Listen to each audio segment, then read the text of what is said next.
comme il n'y a pas trop d'actualité, je voudrais vous proposer d'élargir un petit peu les lives que je fais d'habitude avec un sujet un petit peu plus général qui va venir toucher des prochaines tendances du monde de la blockchain. Il est 18h12 et pendant une petite heure 30, on va essayer d'être ensemble. Et même si on va parler crypto-monnaie, même si on va parler hack, même si on va parler de choses assez complexes, on va rester très accessible et on va essayer de parler et faire en sorte que tout le monde comprenne bien ce qui se passe. Bon, le cours des crypto-monnaies, globalement, vous le savez, ça se passe plutôt bien. On est bien au-delà de ces fameux 41 000 $ auxquels on était resté bloqué. Depuis que le marché s'était effondré, donc mi-mai, on avait quitté les 58 000 $, d'accord? Mais en attendant, on était bloqué dans cette espèce de cercle de la mort. On rebondissait entre 41 000 $ et au plus bas 29 000 $. Plus bas le 20 juillet, c'est-à-dire le premier jour de l'ETHCC, soit on allait briser cette valeur une bonne fois pour toutes et on allait plonger en dessous des 30 000 $, soit on allait essayer de revenir au-dessus des 41 000 $. C'est ce qui s'est passé, hein. On a réussi à remonter et à ressortir en fait durablement pour l'instant, tout du moins, ça va faire à peu près 2 semaines qu'on est au-delà. Plein de gens disent que ça ressemble à un rebond avant une rechute, c'est tout à fait possible, hein, regardez ça. Ce que je veux vous dire, c'est que oui, rien n'est joué, on peut très bien avoir des crypto-monnaies et un bitcoin qui va plonger et cette fois-ci briser les 29 000 $ durablement. D'un point de vue du prix et des valeurs, on est toujours dans cet ordre de grandeur, on n'a pas bougé et globalement, on est encore dans l'attente. Est-ce que cette tendance haussière va se reconfirmer et est-ce qu'on pourrait aller taper à nouveau un ATH bitcoin et pourquoi pas briser ces 60 000 $? Ça, c'est possible. Ou est-ce que d'ici, et là je pense que ce sera dans la semaine qui vient, on pourrait très bien, en fait ça pourrait même être plus court terme hein, sur la tendance actuelle, est-ce qu'on va avoir du mal à garder cette tendance et est-ce qu'on va avoir un bitcoin qui va chuter et pourquoi pas nous remettre en fait entre ces deux valeurs dans lesquelles on a été rebondir pendant plusieurs semaines et avoir toujours ce même niveau entre nos fameux 30 000 et 40 000 $. J'avais l'impression d'être dans un flipper et on faisait que rebondir entre ces deux chiffres en se demandant par où on allait sortir.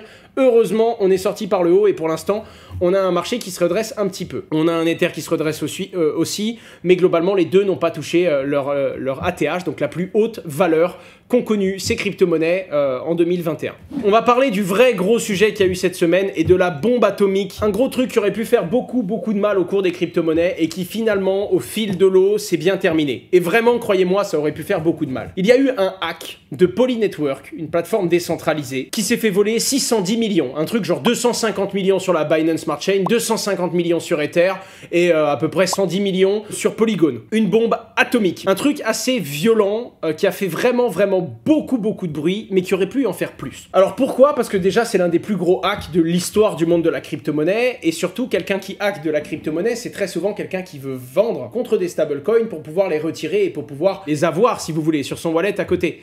Et ce qui se passe, c'est que du coup, ça engendre des ventes massives. Quand il y a des ventes massives, il y a des baisses de valeur. Bref, c'est un bordel sans nom. En plus de ça, les médias parlent d'un hack. Du coup, ça donne beaucoup de FUD, de la mauvaise onde et du mauvais marketing sur les crypto-monnaies. Vous savez à quel point le marketing va affecter les cours des crypto-monnaies. Bref, vous l'avez compris, si ce mec avait dumpé littéralement 610 millions de dollars de crypto-monnaies, vu les faibles volatilités qu'il y a, les crypto-monnaies se seraient effondrées. On aurait eu un coin market cap dans le rouge qui pleurait du sang et probablement les 2 dernières semaines du mois d'août auraient été catastrophiques. Mais c'est pas fini, c'est absolument pas ce qui s'est passé. En effet, c'est pas ce qui s'est passé parce que ce fameux hacker, il s'est dit, oh là là là là, mais je vais peut-être être quelqu'un gentil finalement, et je vais peut-être simplement les rembourser. La vérité, c'est peut-être autre chose, hein, c'est peut-être, oh là là là là, 610 millions. C'est un hack énorme comme on n'en a jamais entendu parler. Si jamais ils mettent la main sur moi, il y a de grandes chances que je prenne de la prison ferme et que je douille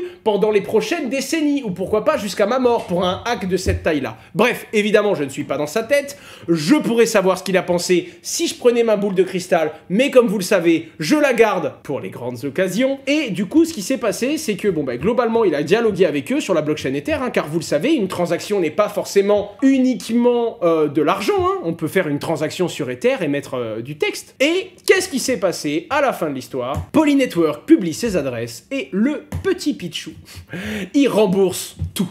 Alors tout. L'USDT et Tether Foundation avait gelé 40 ou 50 millions des fonds qui avaient été hackés. Parce qu'ils peuvent geler. On-chain, hein. C'est pas du DAI. USDC, USDT, c'est décentralisé, voilà. Hein, on peut geler une adresse. Mais dans de rares cas, ça marche. Là, pour le coup, la décentralisation pure et dure aurait pas pu permettre de geler des fonds. En l'occurrence, ça a été fait. 33 millions. Merci à toi, Negative Eye, pour le petit détail. Et du coup, qu'est-ce qui s'est passé? La centralisation bienveillante, cette fois-ci, de l'USDT a fait qu'ils ont pu geler une partie des fonds. Et au moins, même si le mec n'avait pas remboursé, on aurait pu récupérer un petit peu d'USDT. En l'occurrence, qu'est-ce qui s'est passé? Il a remboursé l'intégralité, donc je pense qu'USDT va libérer le reste. Du coup, tout est rentré dans l'ordre. Polynetwork a pu apparemment mettre à jour son protocole et le problème est désormais réglé. Alors, je suis partisan du fait qu'il n'y ait pas de problème dans la vie, c'est beaucoup mieux. Mais autant qu'il y ait un problème et que vous n'ayez aucune séquelle, d'accord? C'est un peu comme la moto, hein, par exemple. Hein. La moto, on est là, on accélère, c'est un truc de dingue, ça va très vite. Ben, si un jour j'ai un enfant et qui fait de la moto, j'aimerais qu'il puisse tomber, mais sans se blesser. Juste pour qu'il comprenne, qu'il se fasse vraiment très peur et qu'il soit prudent à l'avenir. Ben là, c'est pareil. Là, ça doit servir de leçon à tout le monde, les gars. On n'est pas à l'abri d'un coup de cul. On peut tomber sur quelqu'un qui rend les fonds. Ce sont des choses qui arrivent. D'ailleurs, je pense que ça peut arriver un peu plus souvent que d'habitude dans le monde de la blockchain parce qu'il y a d'assez bonnes valeurs open source et de volonté de développer ensemble quelque chose. Même si globalement, quand t'as 600 millions sur une adresse, tu sais pas trop ce qui peut te passer par la tête. Et la deuxième chose, c'est de se dire que ça aurait pu tout dumper. Ça aurait pu lancer un vrai cercle vicieux et faire beaucoup de mal. Pour vous dire à quel point c'était la priorité de gros exchanges. Il y a OKX qui était dans la partie, on avait Binance, c'était la priorité absolue des équipes de Binance. Polynetwork a apparemment offert 500K $ de récompense, mais le hacker a refusé. Moi, je suis le hacker, je dis oh, c'est tout, 500K. Vous êtes fous ou quoi? Non, franchement, je les aurais acceptés. Hein. Tu rembourses un hack en disant je voulais pas faire de mal, je voulais juste vous montrer que... Et les mecs te proposent 500K, bah tu dis bon bah voilà, c'est toujours ça de prix. Hein. Ok, on avance. Alors, Maillard. Maillard avance et a beaucoup d'actualité. Donc déjà, petite annonce de transparence. Maillard relance du marketing, c'est-à-dire que je vais commencer à faire quelques coms en France et sur les territoires francophones avec d'autres influenceurs.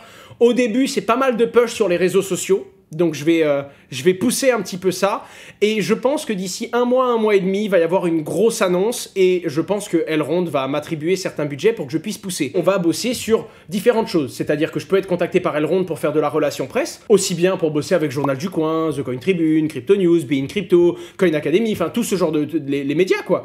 Mais également avec des influenceurs sur les réseaux sociaux, sur les Twitch, sur YouTube, mais également sur de la presse traditionnelle. Ça peut être du Combini, ça peut être du Brut, ça peut être différents canaux de marketing traditionnels. Et généralement, Elrond attend d'avoir des annonces. Là, ils en ont quelques-unes, mais apparemment, ils ont une très grosse annonce le mois prochain. Et le mois d'après, normalement, c'est nous qui allons vous faire une annonce. Un petit truc qu'on prépare avec quelqu'un du YouTube Game français, quelque chose d'assez cool. J'espère vraiment que ça vous plaira. Ce que je veux vous dire, c'est que voilà, là, ils viennent de lancer le DEX sur le testnet, d'accord? Donc, globalement, quand on lance un produit sur le testnet, c'est qu'il est quasi prêt. Il est prêt à être lancé sur le mainnet, donc sur le réseau mère d'Elrond. Et puis, connaissant Elrond, ce sera prêt quand ce sera prêt, d'accord? Mais globalement, quand vous allez ici, elrond.com, tac, déjà vous pouvez, si vous avez votre adresse, vous allez dans Exchange, ce sera cette page-là. Et là, vous pouvez, si vous avez une adresse Elrond, la taper et voir combien de tokens MEX vous allez recevoir, parce que c'est un échangeur décentralisé qui donnera des tokens MEX à tous ceux qui stackaient ou qui avaient du Elrond sur leur adresse à l'époque. Je rappelle que ceux qui sont chez Just Mining,